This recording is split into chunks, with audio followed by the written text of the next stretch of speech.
important and significant, and I just didn't want to leave the meeting without having some suggestion for your future work.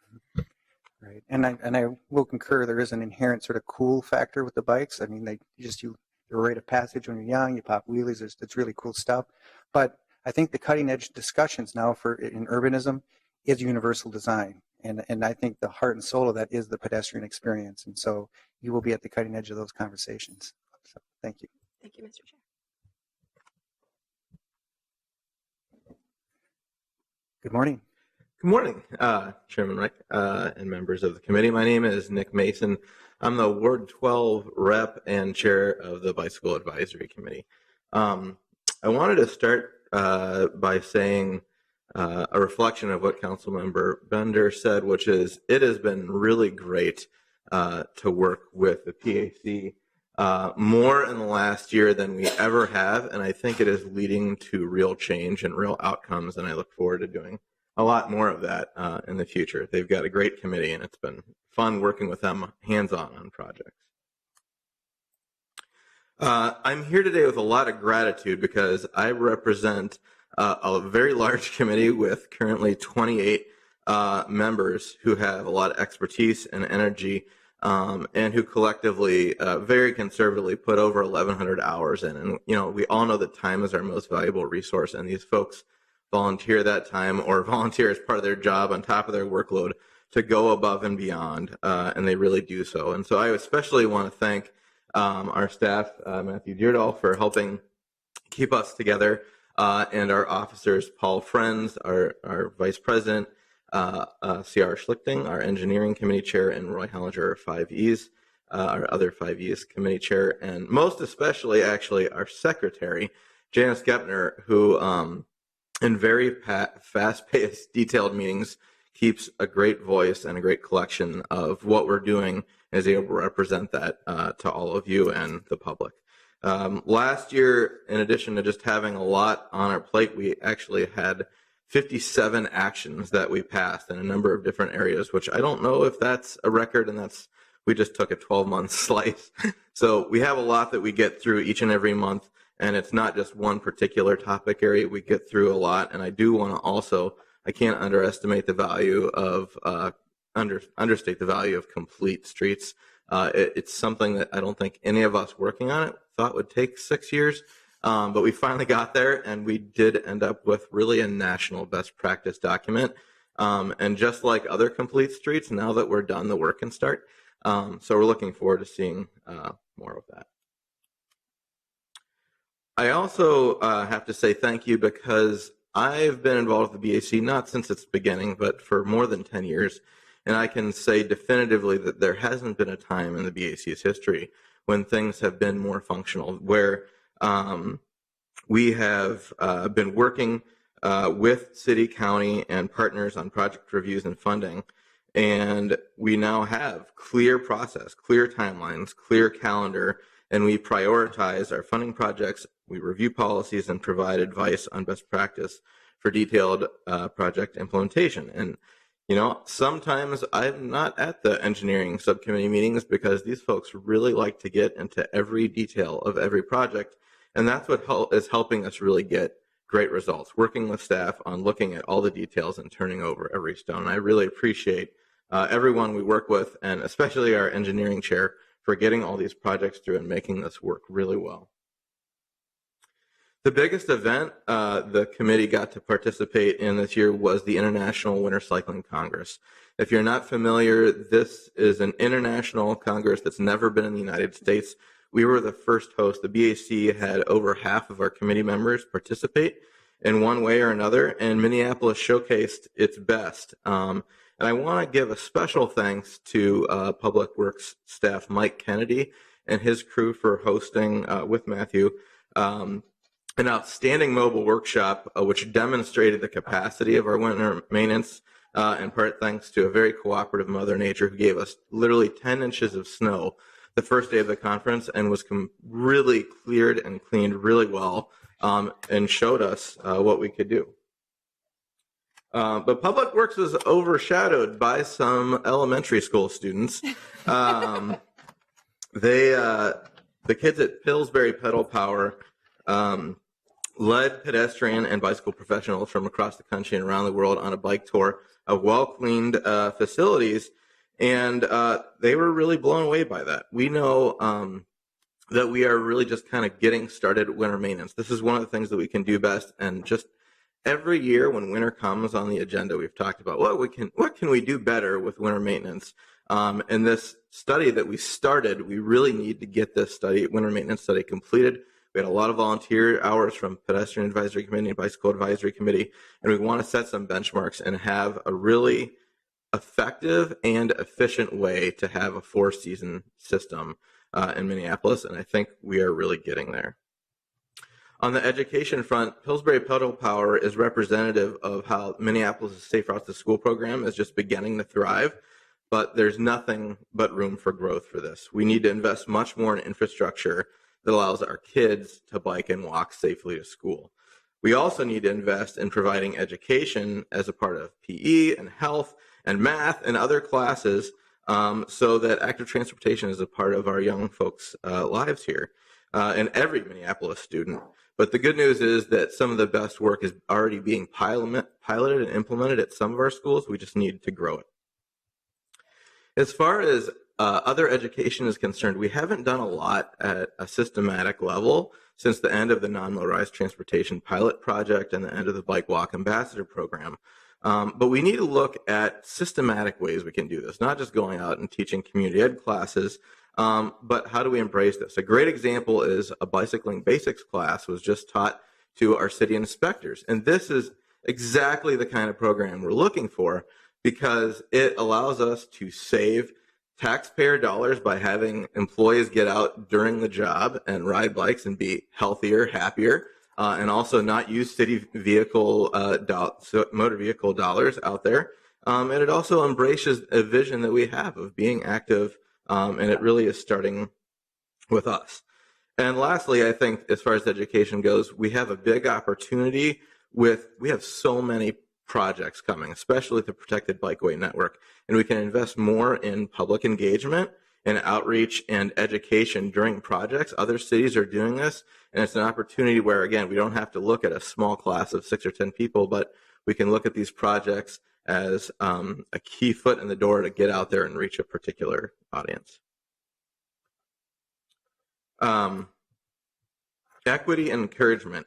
Open Streets and Minneapolis Bike Week are massively successful programs that encourage thousands in our community to get out and get active. I was at the Lindale Open Streets on Sunday, and it was the biggest I ever recall. And all of them, I would be surprised if there are not tens of thousands of people there. The BAC obviously encourages continuing to grow the city's investment and participation in Open Streets and in Bike Week. Thanks to all of you who rode for Bike to Work Day. For our part, the BAC will continue to do our Behind the Big Wheel large vehicle safety demonstration at Open Streets with city staff and partners. This is a project about educating the public around the safety of large vehicles, and we've seen participation records since partnering with Open Streets last year. This is a picture from the first Twin Cities Slow Roll ride that happened last year, and as a program, it just kicked off with a youth bike summit over Memorial Day weekend. We're going to have a number of rides in North Minneapolis and around the city. And the point here is that Minneapolis must continue to look at community building opportunities like this to address the disparities and equities faced by our people. We can't afford to move forward without doing so. And lastly, the bike-friendly community and bike master plan. As has been the case in every example, for the third time, BAC helped city staff put together the National Bike Friendly Community application, but for the first time, we didn't move forward. We remained at gold. And what that means as a benchmark compared to our peer cities around the nation is that instead of being in the top 5 or 6 communities, we are now in the top 30.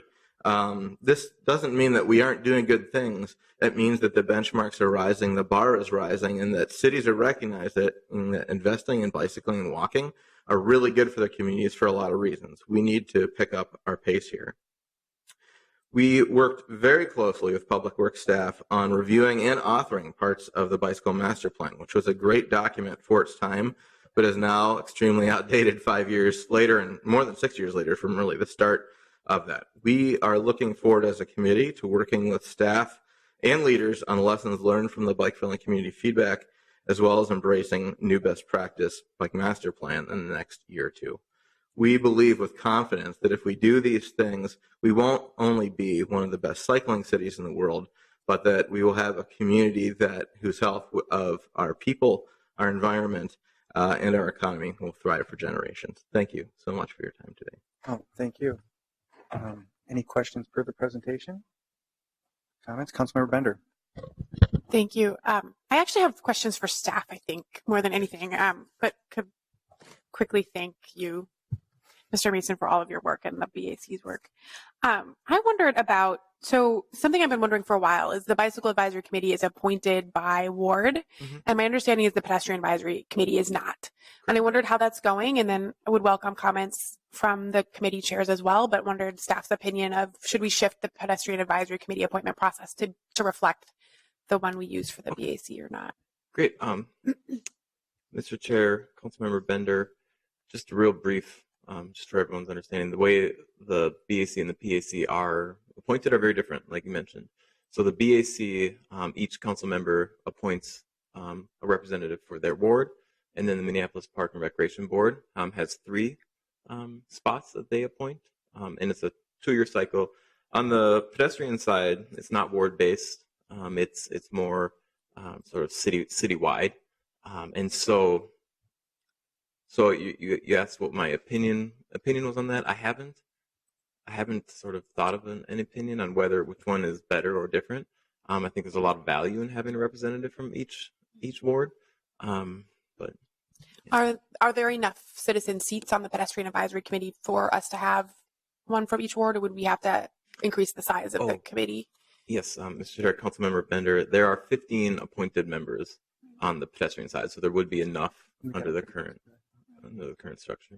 So I think it would be an interesting thing to bring back to the committees, I think, in terms of whether, what the right approach would be. Right. But I mean, I can offer from my perspective as a council member, I know my BAC member appointee and selected that person and work closely with them for things in the ward. And I have a bit of that relationship sometimes on the PAC and then sometimes not, depending on who's been appointed. So there is, I think, from my perspective, some pros to having an appointed member from each ward by the council member. So I think because right now it comes through the whole committee.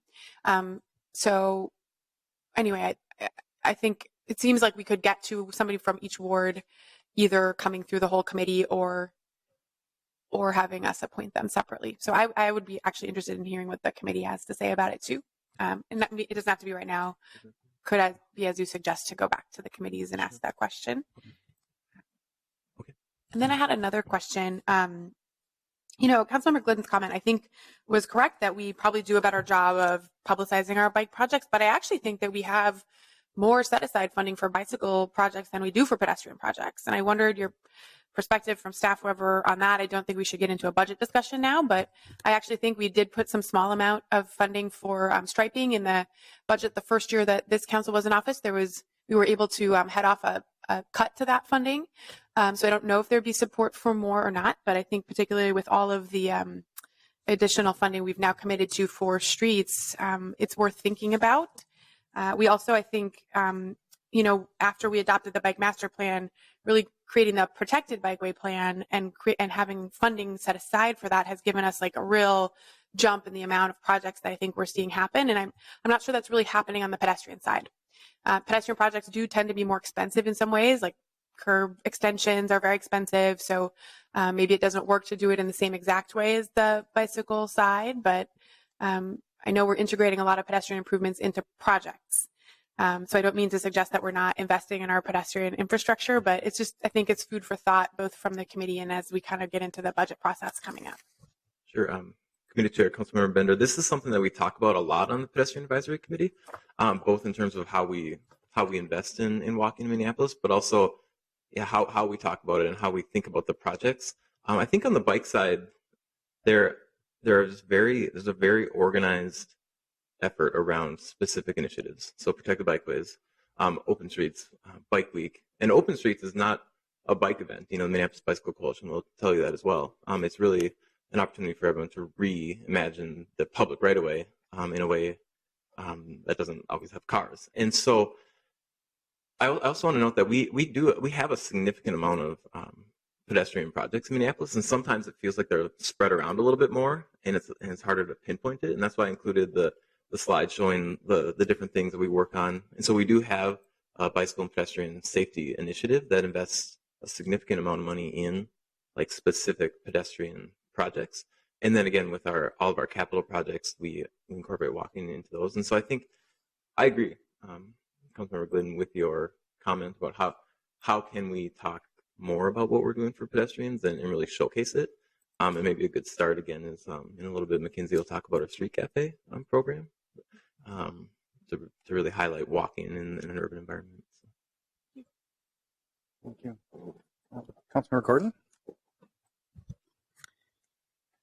I think those were good questions, and Councilmember Bender was kind of asking for some feedback about restructuring the Pedestrian Advisory Committee, and I hadn't thought about that necessarily very much. So I think that's something that the group should think about and look at. I do think having ward representation makes sure that we have at least representatives that are from different parts of the city, at least 13 different sections of the city, which is significant. I'm also curious about the other kinds of diversity that we have on our boards and commissions in general, and particularly the Bicycle Advisory Committee. I think there is this notion that all the bicycle folks are young white males, at least young from my perspective. And I noticed that even the picture you had of the committee looked like it was dominated by that demographic. I know that that's just was a small group of the committee, but I'm wondering, I'm sure the group has participated in that audit that we do in reporting in, so that we can kind of be tracking that. But how are we doing at diversifying these committees and keeping a balanced demographic and doing outreach and recruiting in the right areas where we might have missing people? Can you give a little feedback on that? Sure. Committee Chair, Councilmember Gordon, I think that's a topic that we're very interested in. We're always interested in exploring further, because I would say we don't have a significant amount of diversity on our committees right now, and it's something that we're very interested in exploring as a committee. And again, I'm just taking mental notes. These might be good topics to bring back to our non-infrastructure committees. So yeah, go ahead. Well, having putting some of that onus on council members is one of the differences, and I don't know how well that works, because sometimes if the council member's just making an appointment, we don't really look at the whole committee. We just pick somebody. But also I know that we could work hard recruiting. In fact, I did work hard recruiting and got a woman to serve on the Bicycle Advisory Committee, even though most of the people interested weren't women. So if that makes any sense, she was a great appointee, above and beyond everybody, and I'm really happy with her either way, so don't get me wrong. But so that's something to think about. How would that change the perspective? Because sometimes appointing a whole group and having a review and having people go through it, you can look at all those various, so it might make some difference. I also just want to throw this out there a little bit, since we're talking about all of this and we talked about funding. I've had a long-standing concern about the way that we fund sidewalk repair, and sidewalks are really important for pedestrians throughout the city, and we go around, do inspections, we failed sidewalks, and then the property owner pays for those sidewalks. And sometimes we also have different things to weigh in terms of the sidewalks that we replace and what they look like and how we're being sensitive to trees and all these other variables. And I don't know if we shouldn't at some point have some other kind of way of doing that, where we say sidewalk repair will be funded maybe partly by a local assessment, but partly from some kind of general shared expense. I'm really not sure what the right answer is, but I think sometimes that will make people not want to have sidewalks failing, and could put a big burden on some property owners. In fact, sometimes I think that I see some sidewalks that I believe might be the city's responsibility look like they're failing to me, but I don't think we're that active in inspecting them and fixing them and everything because of where the cost goes, or maybe it's the parks or the county's road. I mean, I'm not sure whose sidewalks they are, but that's a whole other piece. But I think they're so crucial to pedestrian safety. I also really appreciate the way people are looking at winter use of all these facilities. I think we've come leaps and bounds in that, and even setting aside funds, both winter use of bicycle infrastructure, which still I think is a problem. But I think with protected bikeways, it also really helps that we're setting aside those funds. But also with our sidewalks throughout the winter, and I think that's still a big problem, and how we manage that and how we do that. I think there might be a case to be made that we do more of that work publicly of sidewalk maintenance. I don't know if you've noticed this, but we don't expect anybody to shovel even their alley for cars, but much less their street. It's a shared responsibility that we raise property taxes for and we pay a lot of money for all winter long. Whereas in terms of the sidewalks, not so important, I guess. I believe Director Cerny wishes to weigh in. Mr. Chair, Councilmember Gordon, I think that I just wanted to talk about the sidewalk program a little bit. And I agree, I think there are opportunities to look at doing things different. And I think we are in a different place with the new funding to really revisit all of our programs and see what opportunities we have going forward. So thank you. Yeah, and I would extend that notion. The money is for our level of service and condition rating for all our surfaces. So I think we have several currents now, the new dollars, the new emphasis on a higher standard of service, the notion that we do have complete streets that suggests a sort of totem pole where pedestrians are right there at the top. And then, of course, the evolution of our committee really bringing in a very sophisticated way these issues to us. I see an emerging sort of priority that's before us based on our policies and priorities and funding. And so I think we're going to find ourselves in a different place when it comes to our pedestrian infrastructure. I think we have no other choice based on our current policies. Councilmember Glidden? Yeah, this might be a little bit more a question for staff, but kind of two things. This is kind of on both of the committees. So one is I'm just curious how staff is thinking of supporting and preparing our bicycle and pedestrian committees, knowing that we have a very large program of investing in our city street infrastructure moving forward. And I think this will be a very significant role for these two committees, and trying to figure out how do they fit into how this process moves forward, I think is important. And it will be, I would assume, again, because this is a big shift for the city as a whole, this will be a big shift for those two committees as well in terms of how do they weigh in? How do they weigh in at kind of an appropriate level and be able to participate in what is a really significant planning and implementation process that will go on for a long period of time. So that's one big issue. I see Ms. Hager stepping it up. Yeah, that is clearly the big topic. That's in her bailiwick here. Our director, Yeah. Jenny Hager, Okay. will answer. Good morning, Mr. Chair, committee members. My name is Jennifer Hager. I'm the Director of Transportation Planning and Programming, and that's an excellent question. Everybody's really excited about this new funding that's coming forward and how we're going to implement that new plan. And we're working really hard right now to pull that planning effort together. We have hired a consultant to help us. We're taking a look at what the Park Board did because they did really good work. And so we're looking at what they did and how they did it and how we can kind of use the way that they've paved in order to work forward our own planning process. And so we're going to be developing some criteria for selecting projects. This is not something new for us. We already use criteria when we select projects and rank them in order to put them into our program. We do already solicit input from both of the advisory committees in that process on the front end. What are their top priorities? Where would they like to see us focus? How do they feel about things that we're considering for the program? And so that will continue. As we develop this criteria and this planning document that will be presented to council in the fall, we're going to be doing that with some strategic input from key stakeholders, and would anticipate that both advisory committees would be part of that outreach. And then once we have that planning document pulled together and that criteria defined, Going forward, we would continue with the same type of process that we already use, where we solicit that input and requests from different stakeholders. Again, the advisory committees being in that mix, and then put that through that criteria and that ranking process that we will have developed for recommendations going forward. So that's on the planning end. And then we will continue to work with those committees as we develop these projects into design, preliminary and final design, and then construction going forward. Right. And thank you for reminding me that, we have some aggressive timelines.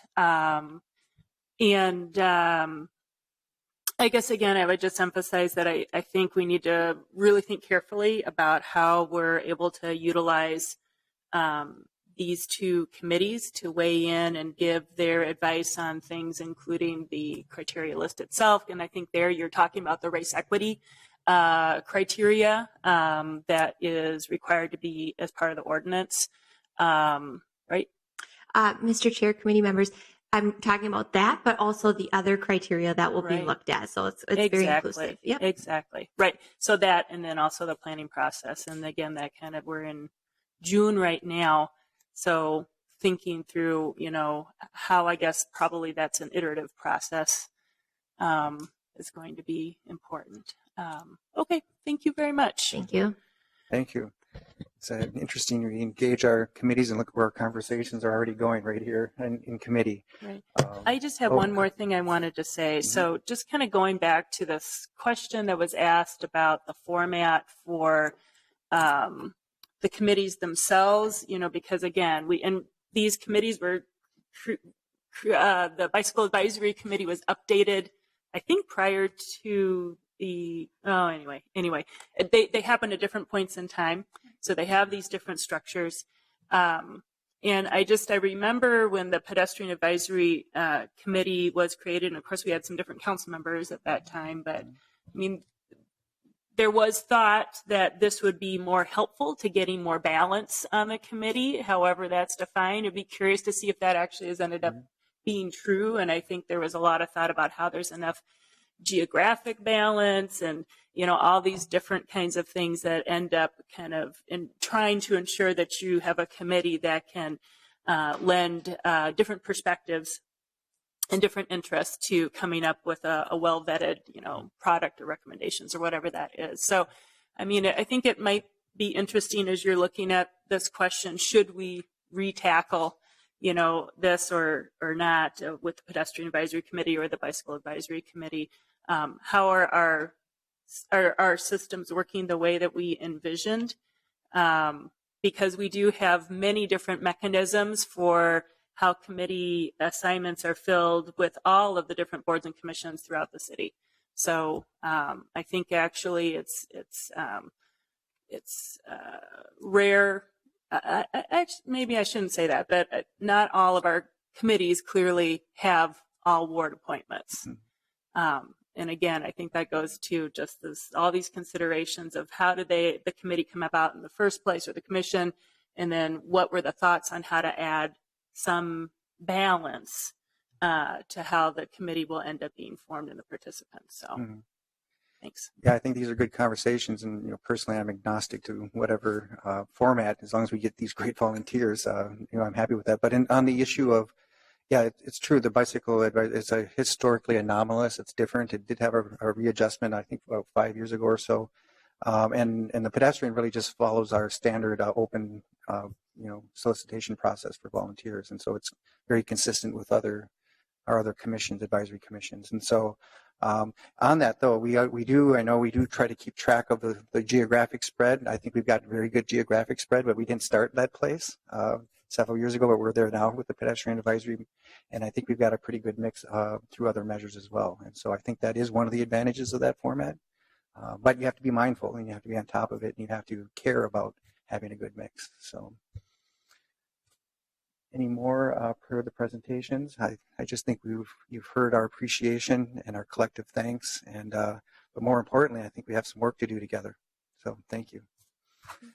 With that, I will move to receive and file the Pedestrian Advisory Committee's annual report and Bicycle Advisory Committee's annual report for 2015. All in favor of that, say aye. Aye. Dissenting, nay. Thank you again. We now move to our next item, which is the Hennepin Avenue reconstruction project. This is a concept plan approval, and it's approving the concept plan for Hennepin Avenue reconstruction between Washington Avenue and 12th Street. Director Cerny. Mr. Chair, Simon Blinsky will make the presentation. Good morning.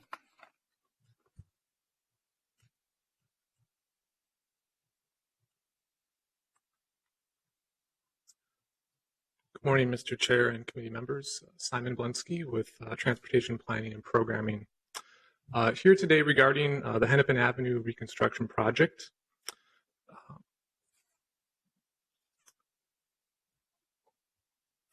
Public Works is here today requesting concept approval for the Hennepin Avenue reconstruction project in anticipation of submitting an application for federal funding this July.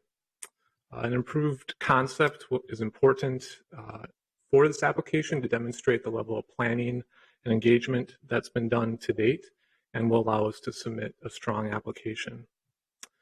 A concept, at least as we're defining it for this project, would define the number of travel lanes along the corridor and also the high-level modal elements of the street, including a sidewalk, bikeway, and transit elements.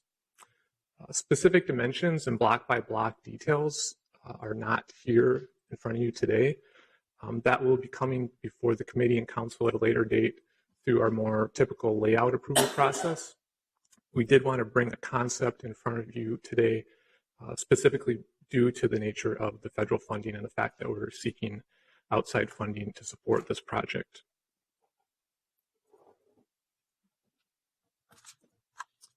The scope of the project is a full reconstruction of Hennepin Avenue.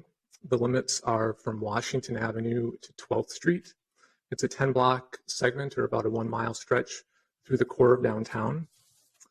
The project is currently programmed in our capital improvement program for the year 2020, and the project is warranted due to poor street and pavement condition.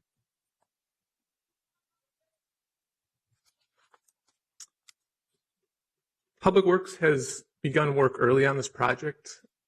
We have engaged stakeholders early in 2016 and have done a lot of technical work over the past few months. And this is, we're here before you seeking approval of a preferred concept in order to submit that federal application I mentioned in July. This is really the beginning of a much longer project process. It's a significant street through downtown. There's going to be a lot more engagement in 2017 and 2018. As I said, we'll return to this committee for layout approval, and then we'll enter the detailed design process. And construction, as I mentioned, is programmed for the year 2020.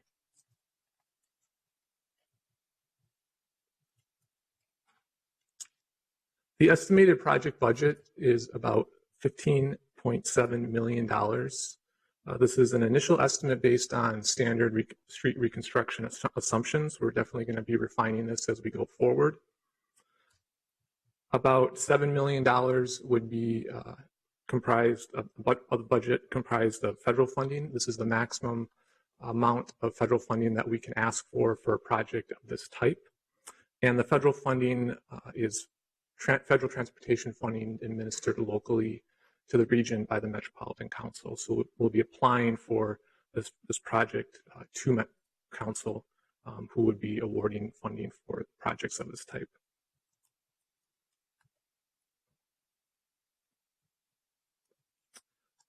As staff engaged stakeholders and developed a concept, we referenced our city's transportation plan, Access Minneapolis, and specifically the Downtown Action Plan. In the Downtown Action Plan, there's specific guidance for different modes and what should be accommodated on a street like Hennepin. Hennepin is identified as a primary pedestrian corridor. It's identified in our bicycle master plan to include a protected bikeway. It's identified as a planned primary transit way through downtown.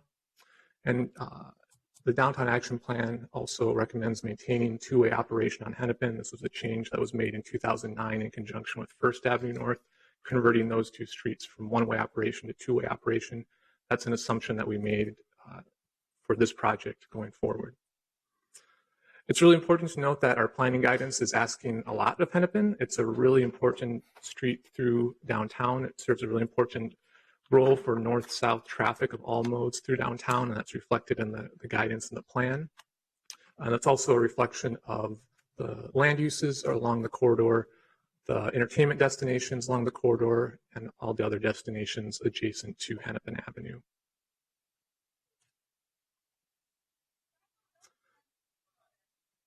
Staff worked over the past couple months with our agency partners. We had a technical advisory committee comprised of Public Works staff, CPED staff, the Minneapolis Police Department, as well as Metro Transit staff, who reviewed this planning guidance and also reviewed a number of alternatives that would be feasible in this constrained corridor through downtown.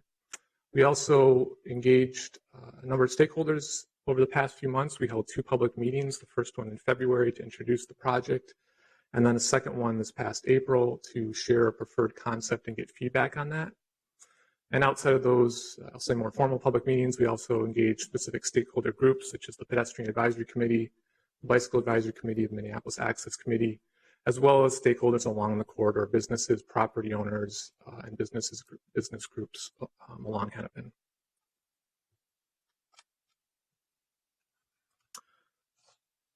Moving forward to the existing design of Hennepin, before I move into the recommended concept. This is a 10-block stretch of Hennepin through downtown between Washington and 10th Street. The right-of-way varies between 98 and 100 feet wide. There's an alternating 4-lane and 5-lane configuration. The 5-lane blocks are where we have left turn lanes today to accommodate left turn movements onto one-way streets. There is a shared bike lane in the right-hand travel lane along Hennepin, and the sidewalks vary between 18 and 20 feet wide for this segment. For the southern 2 blocks, between 10th and 12th, the right-of-way is narrower. It's about 87 to 88 feet wide. There's the same roadway configuration, but for these 2 blocks, the sidewalks are 15 feet wide today. And these are 2 representative blocks showing a 4-lane block and a 5-lane block with a left turn lane today along Hennepin.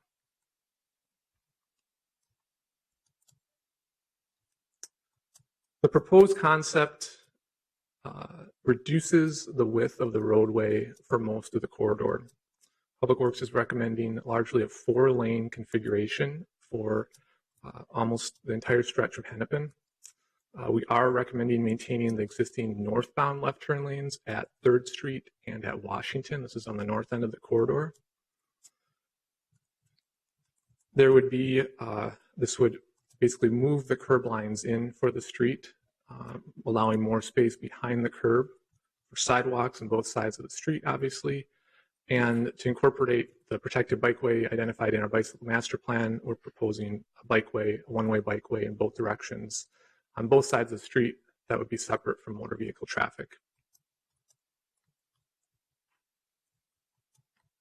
And just walking through a couple typical blocks. Again, we're not at the stage where we're presenting block by block designs, a layout.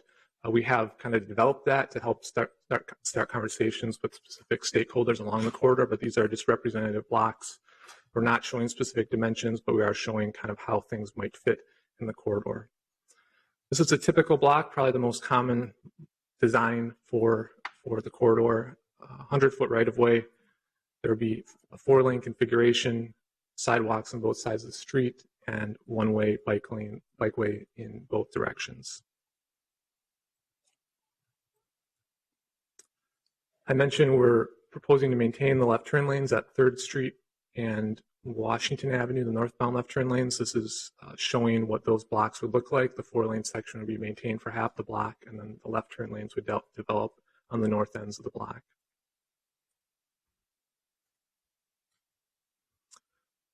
And lastly, we did want to share a draft concept for some of the bus stop designs along the corridor. Again, this is just a draft possible concept for how to accommodate the many users along the corridor. We've been working very closely with Metro Transit for their needs along the corridor, as well as trying to fit sidewalk and a bikeway in and around the transit stops The initial concept that we're proposing here is where the bikeway would actually bend behind the transit stop. This is a best practice design used in many other cities to effectively manage interactions between transit users, pedestrians, and bicycle traffic. But we will definitely be evaluating both the specific design of this bus stop, these bus stops, and also the specific location going forward. But it's just to demonstrate that we're starting to think about these types of interactions and details that will need to be explored going forward. And lastly, I wanted to leave you with, I guess, a different perspective on Hennepin. For the past couple of months, we've really been showing those plan views, kind of that engineering level. We worked with our partners in CPED to develop at least a different perspective of what the concept could look like. Again, it's just a concept. It's for illustrative purposes, not to lock into too many details, but just to show what the experience would be for a pedestrian walking along Hennepin. We really heard that was a big priority for many stakeholders across the board for Hennepin. And you can see really the relationship of the sidewalk to the bikeway to the street with this concept. And in closing, just a reminder, we're here today seeking concept approval for Hennepin Avenue between Washington and 12th in order to submit a strong application for federal funding in July. This is really just the first step of a much longer project process, and we'll be back for layout approval likely in 2017 following much more engagement and much more detailed design. Take any questions, but thank you very much. Any questions for the presentation? Councilmember Gordon.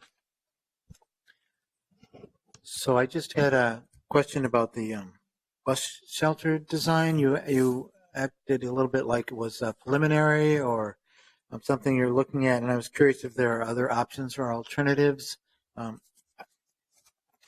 we're looking at too, or how far along it is. Actually looking at the overhead, it wasn't all that helpful, but then there's the little picture set aside there. It kind of makes sense, and you mentioned other cities were doing it. I just think this is a part we have to be really sensitive about. And I guess I'm mostly curious, are there other alternative designs that we should also be considering and weighing and thinking about? Mr. Chair, Councilmember Gordon, there are certainly other options. Other cities have used a lot of different configurations. There's some other examples locally. This is considered best practice because it kind of separates the interactions in that you're not having a bike lane right where people are stepping off the bus or getting onto the bus. Certainly, there's a lot of users along this corridor, and we're going to have to really get into the details of this, but we're not kind of locking into this design at this time. We're still going to, maybe there's certain bus stops that might require a slightly different design. So we're just showing this as a possible example. We are actually going to have our first example of this bike lane bypass over on 7th Street. Metro Transit is conducting a pilot station as we speak. So we're going to really start getting some on the ground experience about this design going forward. Have we gotten a lot of resistance about this design? Is that why we're stepping into it so carefully, or more resistance at certain locations? Mr. Chair, Councilmember Gordon, I would say that this is a new concept. So one of the biggest challenges that we've had is really describing it to stakeholders and understanding how this would actually function. And also, Public Works hasn't really designed one of these yet, so we want to be fully aware of all the constraints of the corridor, everything from just block by block uses to underground utilities. You know, there's a lot of things that we just haven't got into the weeds yet, and we just don't want to lock ourselves into a specific design yet. Well, I can relate to that because when I first saw it, I thought, huh? And it looked like, is this a setup for collisions between bikers and pedestrians? How is this going to work? But looking at it a little bit further and understanding the crossing to get to the bus stop will be clearly marked, and the bikes will see the bus stop coming. And so I've been working hard to embrace it and get ready for this. So I think doing a pilot design, that'll be really helpful for people to see it. Is there another city that does this a lot that we could go to and look at some of the designs they might have, or if it's in practice somewhere, that might help too? Is this something they're doing in Portland, or where is it done? Mr. Chair, Councilmember Gordon, there are many other cities. I've seen many in my travels that we can look to. Certainly, I'll say a picture or video is almost more valuable to conveying how these interactions are. The plan view maybe doesn't do it justice, but it is a new design that we think could work on Hennepin, but we're definitely going to be looking to our peer cities for their experiences with that. Well, it's exciting. It would really be great to get this issue right on Hennepin, because the way the bus stop, sidewalk, of course, and protected bikeway, that's a area we really have to focus on and pay attention to. So I appreciate that you're doing that here, and we're moving slowly and carefully. And I think I understand why we're doing that now. Well, my understanding, if I can interject, the importance of this is, I think for the application, they want to have some sense that we're looking at some of these key interface points and that we have some level of design thought towards it to get the dollars correct. I mean, we couldn't just give them the basics and say, oh, we haven't been thinking about some of these key details. We had to show them some detail for purposes of the application, is my understanding. Mr. Chair, that's correct. We want to be able to show that we actually have some idea of what we would be building along the corridor and understanding of some of the constraints along the corridor. As part of this application, there really is a kind of a risk assessment as part of the scoring. So we want to be able to demonstrate that this is not a high risk project. And I think Councilmember Gordon's emphasis on this interface point is true of any time when you have the modes coming together. But on Hennepin, they're coming together in a big way. I mean, this is a high transit corridor. This is a high pedestrian use, which there's very few peers actually. And when we have a protected bikeway that's going through downtown Minneapolis, that's going to get used in a big way as well by commuters and recreational folks. And so it's an intense exercise normally, and this is abnormally, the numbers are just abnormally conflicting and contradictory in some senses, and tough. But have fun with that. If you get it right, you'll be a genius. Councilmember Gordon, do you have more? Councilmember Bender. Thank you, Mr. Chair. In determining how many travel lanes will be needed for vehicles, are you going to be using a specific level of service that we need to meet downtown, or how will you make the determination and recommendation about how many travel lanes are needed for cars? Mr. Chair, Councilmember Bender, as part of this technical evaluation of different concepts, traffic analysis was conducted. It's actually a required element for this grant application. We have to submit really the level of delay and the level of service that would be experienced along the corridor. We're recommending a 4-lane configuration based on travel time for motor vehicles, although we did expand it to include travel time for transit as well, because it's such an important transit corridor. So Metro Transit was very interested in how different designs would affect the operation of their service. So the 4-lane configuration, or largely the 4-lane configuration, maintains a level of service that's acceptable from a motor vehicle perspective, but also a transit perspective as well. And then, do you happen to know what level of service we're trying to hit on this corridor? Like free-flowing traffic or less? Mr. Chair, Councilmember Bender, we evaluated the peak hour congestion along the corridor, and there is certainly a lower level of service in the afternoon peak hour. I don't have those figures at my fingertips here, but we did engage our traffic operations staff extensively throughout the process.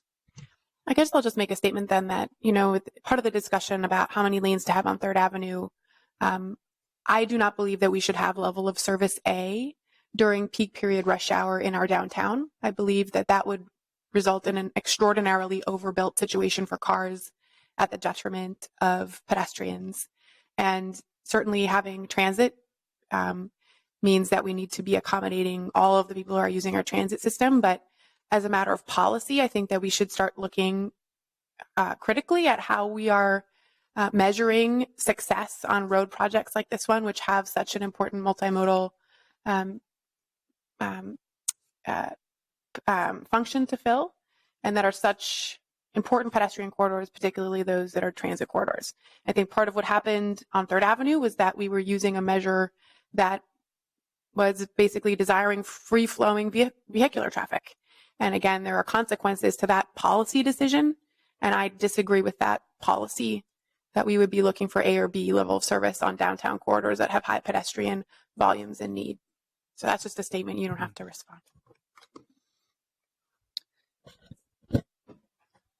And I suppose just as an extension of Councilmember Bemder's inquiry, I imagine Metro Transit has their own sort of quantifiable categories of flow and go that we were trying to meet in conversation with them. And as it's been stated, this is a very critical transit area. So